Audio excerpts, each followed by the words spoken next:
Invigilator আসে, তার কিছু সইয়ের কাজ কাজ থাকে, আমার নিজের হয়তো কয়েক সেকেন্ডের জন্য জল খেতেও তো আমার 30 সেকেন্ড লাগবে।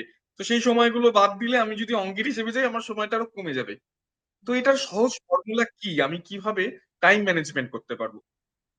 একদম। তো এখানে লেখার ক্ষেত্রে আমি বলবো যে রিপোর্ট, ফ্রেশি এবং ট্রান্সলেশন।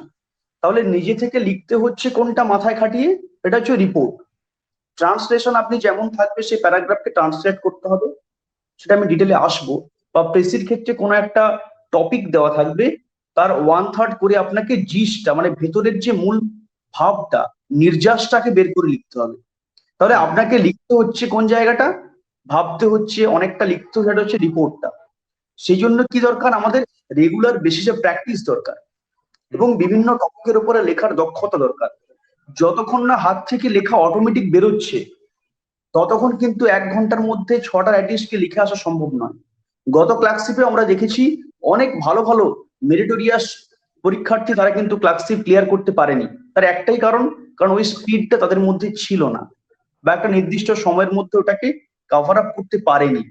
তো সেই জায়গা থেকে আমি বলবো প্র্যাকটিসটা অনেক গুরুত্বপূর্ণ। এবং যদি 200 ওয়ার্ড, তো 200 ওয়ার্ডের বেশি লেখার তো দরকার নেই। 200 ওয়ার্ড যদি আমরা ঠিকঠাক ভাবে লিখে আসতে পারি, হুম। অনেকে কি করি আমরা অনেক বেশি ওয়ার্ড লিখে ফেলি, হেজিয়ে দেই কোনো লেখাকে। তো হুম। ঠিকঠাক পয়েন্ট ওয়াইজ লিখে আসলে 200 ওয়ার্ড আমার মনে হয় লেখা সম্ভব, এবং নির্দিষ্ট সময়ের মধ্যেই 6টা রাইটিং স্কিল ক্লিয়ার করে আসা সম্ভব। এবং এর আগেও অনেক পরীক্ষার্থী পেরেছে, এবং আজকের দিনে সব পরীক্ষার্থীর ক্ষেত্রে অবশ্যই সম্ভব।